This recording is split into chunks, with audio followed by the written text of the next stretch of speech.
Kepler के ग्रहों की गति के नियम कक्षीय यांत्रिकी में काफ़ी उपयोग होते हैं।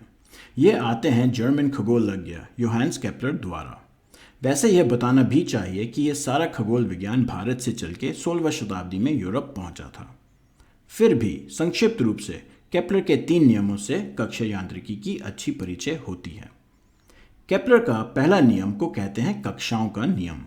यह कहता है कि सारे ग्रह सूर्य की परिक्रमा अंडाकार या दीर्घवृत्ताकार कक्षाओं में करते हैं और सूर्य इस दीर्घवृत्त का एक नाभि या फोकस पे होगा। तो दीर्घवृत्ताकार क्या होता है? दीर्घवृत्त का मतलब है खिंचा हुआ, वृत्त होता है गोल, तो दीर्घवृत्त एक लंबा सर्कल हो जाता है। इसकी खासियत यह है कि इसके 2 नाभि या फोकस होते हैं और इसके परिधि पे कोई भी पॉइंट की इन दोनों नाभियों से कुल दूरी बराबर रहेगी।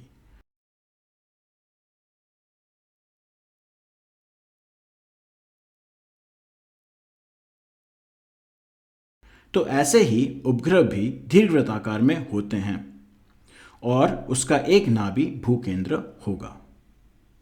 केपलर के दूसरे नियम को कहते हैं क्षेत्रीय चाल का नियम, जो कहता है कि ग्रह और सूर्य से मिलाने वाली रेखा कक्षा में कहीं भी समान समय में समांतर क्षेत्र तय करेगा।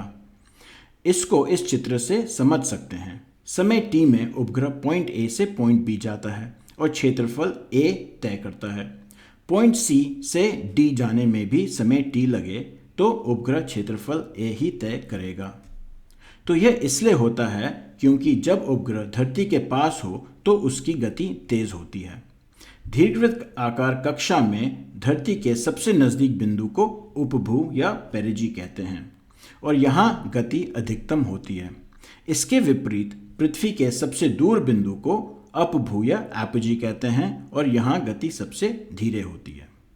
तो इसके कारण से आप देख सकते हैं कि कैसे समान समय अंतर में उपग्रह पृथ्वी के पास हो या दूर, पृथ्वी के सापेक्ष समान क्षेत्रफल तय होता है।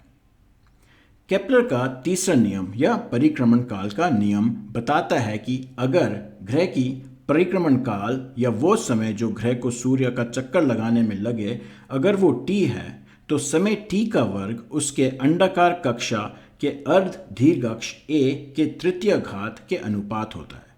मतलब ये हुआ कि किसी भी कक्षा के परिक्रमण काल का वर्ग को उसके अर्ध दीर्घ अक्ष के तृतीय घात से बांटा जाए तो वो स्थिरांक रहेगा किसी भी कक्षा के लिए।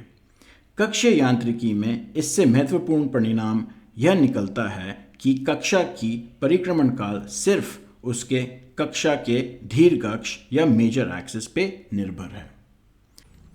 और गहराई और विस्तार में जानने के लिए देखिए यूट्यूब चैनल इसरो करता क्या है, जहां आपको रॉकेटरी और अंतरिक्ष विज्ञान की खूब जानकारी मिलेगी। लिंक नीचे डिस्क्रिप्शन में मिल जाएगा और please like share subscribe comment करें। बल बुद्धि विद्या देहु मोहि हरु कलेश विकार। जय बजरंग बली।